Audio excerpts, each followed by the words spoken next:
Bapak Erick Thohir menegaskan bahwasanya tim nasional Indonesia terbuka lebar untuk Emil Audero dalam memperkuat tim nasional Indonesia. Tidak ada paksaan, tidak ada bayaran, tidak ada... Halo, salam olahraga di channel Tuman Bola. Wow, pertandingan yang sangat luar biasa pada laga Indonesia lawan Australia di Piala Asia U23 tahun 2024 di Qatar.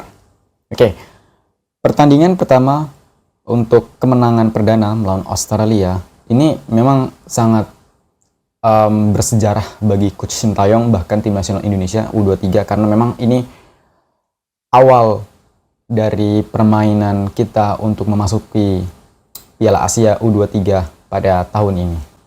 Jadi untuk di laga perdana melawan Australia ini, Indonesia memakai formasi 3-4-3 dengan kombinasi Hernando Ari sebagai kiper, Ferrari, Komang, dan Rizky Ridho sebagai kapten. Strike juga bisa berkombinasi dengan Marcelino, dan Marcelino juga berkombinasi dengan Witan.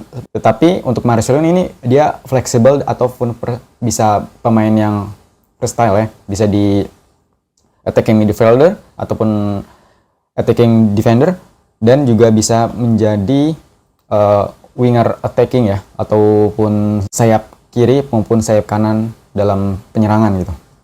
Oke, untuk formasi 3-4-3 memang ini kombinasi dan formasi kesukaan ataupun gaya style Coach Sintayong ya, karena memang ini udah sangat cocok menurut saya untuk formasi tim nasional Indonesia gitu di bawah asuhan Coach Sintayong. Oke, untuk pemain di pertandingan melawan Australia ini memang agak sedikit beda gitu, karena memang ini merupakan kombinasi pemain liga lokal ataupun Liga 1 dengan pemain diaspora.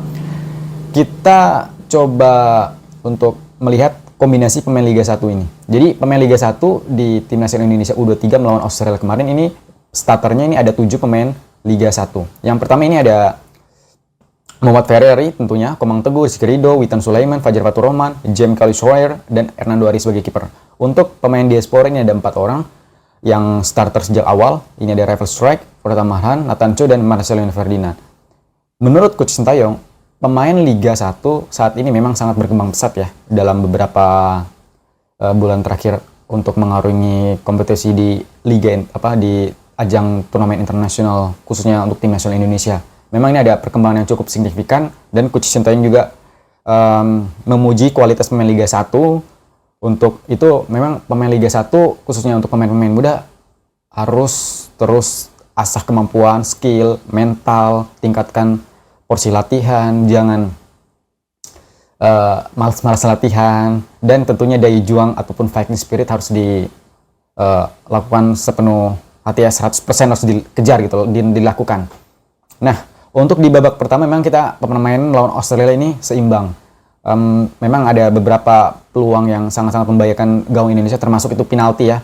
Gue nggak tahu pasti itu Indonesia mendapat penalti ya, karena memang tangan Komang Teguh ini menurut saya lihat di tayangan ulang memang ini memang kena tangan bola handsball, tetapi memang Komang Teguh ini berusaha untuk menghindari adanya handsball tersebut. Jadi kan menurut saya ini kan tangannya tuh jadi tidak aktif gitu, karena memang berusaha untuk menurunkan tangan untuk agar terhindar bola tersebut gitu. Jadi gua untuk penalti ini memang dilihat di VAR memang cukup agak lama ya, karena memang wasit menilai ini handsball yang aktif gitu. Oke, memang di babak pertama timnas Indonesia kita bermain imbang gitu, dan kita juga berhasil mencetak gol di babak pertama di menit-menit akhir, di menit ke-45 dengan umpan Witan dan disambut dengan Nathan Cho Eon ya untuk melepaskan tendangan, tetapi karena memang bola tendangan tersebut itu mengenai kaki bagian dalam, jadi bola tersebut mengumpan ke Komang Teguh, jadi berhasil disambut oleh tandukan Komang Teguh. Jadi menurut saya untuk pertandingan di babak awal kita berhasil menahan gempuran tim nasional Australia, dan kita berhasil membuat 1 peluang 1 gol. Ini sangat-sangat baik ya untuk penyelesaian akhir tim nasional Indonesia. Pelatih Coach Sintayong juga di babak kedua meracik ataupun merubah ya komposisi pemain, terutama untuk Witan ataupun Marcelona ini agak masuk ke area pertahanan ya. Jadi untuk di babak kedua tim nasional Indonesia itu memang digempur habis-habisan dengan Australia gitu. Tapi walaupun digempur habis-habisan kita juga bisa memanfaatkan peluang. Tetapi memang hasil penyelesaian akhir lagi-lagi kita membuangkan hasil untuk bisa menjadi gol. Kita lihat untuk possession full time ya ataupun possession ball pas di akhir babak kedua memang tim nasional Indonesia ini hanya 35,9%, berbanding jauh sekali dengan Australia dengan 64,1% possession ball, dengan total shoot ini 21, sedangkan Indonesia ini cuman 8 shoot on target 1 dan gol, sedangkan Australia ini shoot on targetnya 4 tapi 0 gol. Penyelesaian akhir yang memang buruk ya.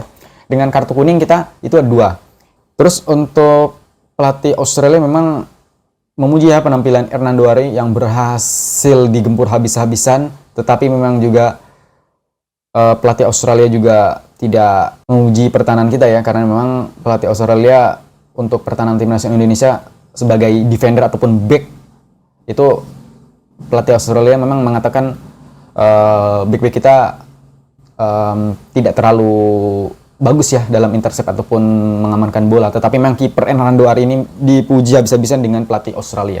Kita salut dengan Hernando Ari ya, karena berhasil melakukan save yang krusial ataupun save yang sangat-sangat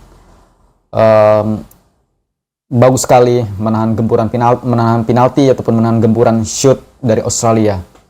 Oke, untuk di laga selanjutnya kita melawan Jordania di tanggal 21 hari Minggu jam setengah 11 malam. Ini kabar baik ya, Ivar Jenner bisa bermain untuk tim nasional Indonesia, tetapi di kabar buruk selanjutnya ini Ramadhan Sananta memang kemarin langsung terkena kartu merah ya.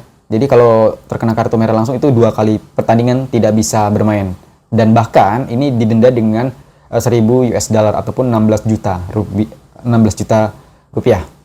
Sangat sayang sekali ya, Ramadhan Sananta tidak bisa bermain lawan Jordan. Tapi saya yakin Coach Sintayong bakalan merotasi pemain ataupun beberapa mungkin Hoki Caraka akan bermain nanti melawan Jordania. Untuk Ivar Jenner melawan Jordan tentu ini pemain yang sangat disukai Coach Sintayong karena memang bisa mengalirkan bola secara tepat dan karena postur tubuhnya yang ideal 186 cm ini bisa keunggulan dalam sundulan bola ataupun heading. Tentu Ivar Jenner ini sebagai amunisi yang sangat-sangat bagus sekali untuk melawan Jordania nanti di hari Minggu nanti. Kita tunggu saja untuk permainan ataupun racikan Coach Sintayong ya. Kita tidak sabar lagi untuk melihat ini partai hidup mati. Kita tidak butuh imbang, yang penting kita bermain fighting spirit habis-habisan dan menang. Itu kuncinya. Menang pasti kita akan lolos ke babak selanjutnya. Jika imbang, tentu akan melihat laga selanjutnya untuk Australia melawan Qatar ya. Ini kan karena kita dilihat head to head, jadi otomatis kalau kita imbang walaupun Australia menang, tentu yang akan di peringkat kedua ini Indonesia. Oke, untuk selanjutnya klasmen sementara ini masih di puncak klasmen, ini tim tuan rumah ya, Qatar dengan poin 6, Indonesia poin 3, Jordan dan Australia ini sama-sama poinnya 1. Memang untuk Jordan di peringkat ketiga karena memang selisih golnya ini lebih selisih memasukkan golnya ya, karena 1 gol berbanding Australia belum pernah mencetak gol tapi kebobolan 1 gol. Karena memang dilihat ini head to head ya. Untuk klasmen sementara Qatar sebagai tuan rumah wajar kita sudah sesuai prediksi ini berhasil masuk ke babak selanjutnya Qatar ya, dengan melawan Jordan menang kemarin 2-1. Untuk Indonesia berhasil di posisi kedua Dengerin 3 poin. Oke, untuk Jordan lawan Indonesia, kita ketahui kita bakalan habis-habisan hidup mati untuk melawan Jordania dan menentukan masuk babak selanjutnya. Memang untuk Emil Audero beberapa waktu lalu Bapak Erick Thohir ini sempat mengunjungi Italia ya, karena memang ada pekerjaan dan bertemu dengan Emil Audero, dan disitulah Bapak Erick Thohir mendiskusikan keminatan ataupun upaya memulangkan Emil Audero ke timnas Indonesia dalam memperkuat melawan ataupun negara-negara di kualifikasi Piala Dunia yang akan datang. Bapak Erick Thohir menegaskan bahwasanya tim nasional Indonesia terbuka lebar untuk Emil Audero dalam memperkuat tim nasional Indonesia. Sama ke Emil, saya bicara bahwa kita tetap terbuka, tapi kita tidak mau tentu istilahnya memaksakan, karena tadi yang teman-teman sudah tanya, Justin mendarat langsung main, Nathan ya datang langsung main. Artinya apa? Tidak ada pemaksaan. Mereka langsung main dengan resiko cedera, tapi mereka yang mau membela merah putih. Nah itu aja. Itu yang kita harapkan. Dan silakan cek para pemain yang ada di tim nasional ini ya, jangan ada stigma pemain bayaran. PSSI tidak akan memaksakan Emil Audero untuk dinaturalisasi. Jadi memang ini sesuai dengan keinginan si pemain. Jadi tidak ada PSSI memberikan uang ataupun memberikan kucuran dana sehingga Emil Audero ini tertarik. Pure karena memang Emil Audero ini adalah pemain keturunan dan orang tuanya berasal dari Mataram ya, Nusa Tenggara Barat. Jadi peluang PSSI untuk menaturalisasi Emil Audero ini terbuka sangat lebar. Kita tunggu saja waktunya kapan. Kita akan terkejut ya, ataupun memang ini kado yang sangat-sangat besar ya bagi tim nasional Indonesia jika Emil Audero nanti akan diperkuat sebagai pemain timnas Indonesia ini. Sangat-sangat keuntungan dan sangat-sangat aset yang luar biasa bagi pecinta sepak bola tim nasional Indonesia ini ya.